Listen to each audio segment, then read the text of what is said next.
Good morning. We are going to read George Washington and the General's Dog. I want to dedicate this to my student Reginald, who is also a good leader. This is by Frank Murphy, illustrated by Richard Waltz. George Washington and the General's Dog. George Washington is one of America's greatest heroes. Most people know that George was honest and brave, but there is something about George that people don't always know.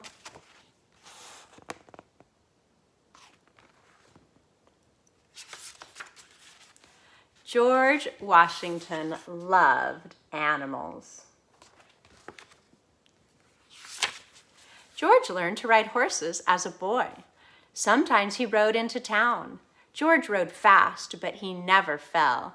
People said he was the best rider they had ever seen.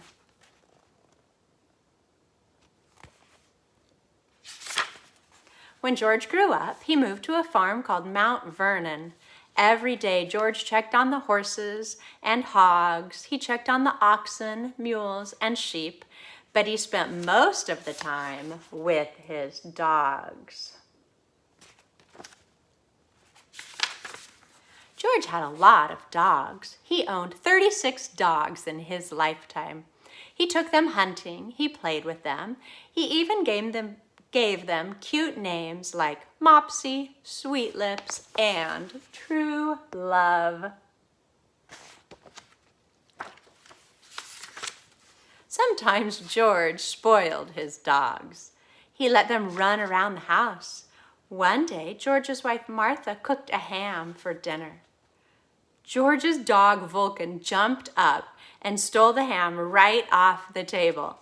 Martha chased after him, but George laughed. George liked being at Mount Vernon with Martha and the animals, but America needed him. America was not yet its own country. It was an English colony. That means it belonged to England. Many American colonists wanted to be free from England, so they went to war. The war was called the American Revolution. The colonists chose George to be their general. George chose his favorite dog, Sweet Lips, to go with him. He said goodbye to Martha and Mount Vernon. He jumped on his horse Nelson, then rode into battle. Sweet Lips was right beside him. In George's day, soldiers often brought dogs with them to war. Dogs helped hunt. Dogs helped track the way. Dogs helped guard against wild animals. Best of all, dogs were great partners. George, the general of the English army, was named William Howe. He had a dog too. He also had 9,000 soldiers. They had plenty of supplies.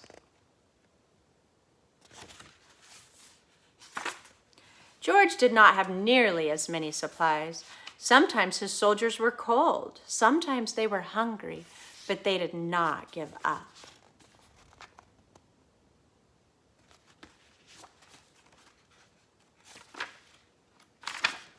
In the fall of 1777, George's troops went to Pennsylvania. They were fighting the English troops. Guns fired, rat-a-tat-tat. Cannons roared, boom, bang. Smoke filled the air. Finally, the fighting ended. The English soldiers went back to their camp. The battle was over for the day. The smoke began to clear. George noticed a dog without a soldier. It looked lost. George bent down and patted the dog's head.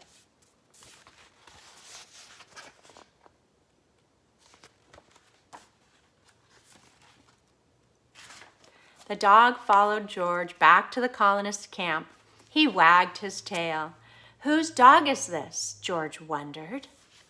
George looked at the dog's collar. The tag had a man's name on it.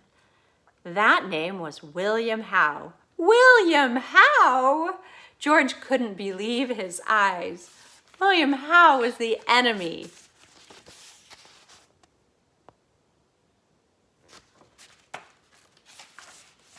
Word about the enemy dog spread through camp. Some of George's men wanted to keep the dog, but George said no. George believed the dog belonged to his master. George had his friend Alexander Hamilton write a note to General Howe. The note said that George wanted to return the dog.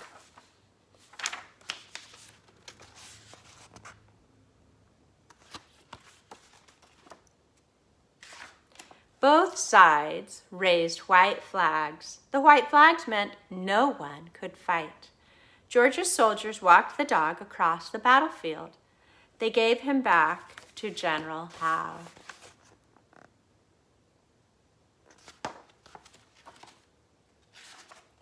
People in England found out about George's good deed. The English still wanted to beat George and win the war, but now they respected him. Some English people even liked him. They had never heard of a story of such great kindness between enemies.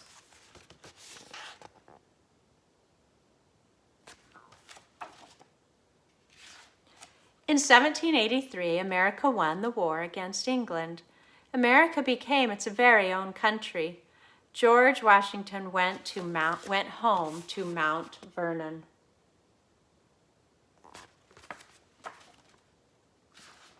Friends around the world wanted to honor George. They wondered what he would like. Then they remembered the story about the dog. Soon, presents started arriving at Mount Vernon. The King of Spain sent George a mule. George named him Royal Gift. A friend from France gave George an even bigger gift. From Marquis de Lafayette to George Washington. 7 dogs. Oh my goodness. George's work was not done, though. The American people needed a leader. They elected George to be their first president.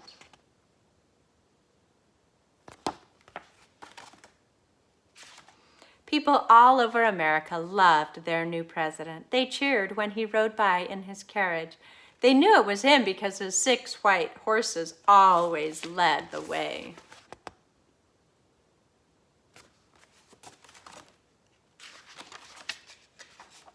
The end.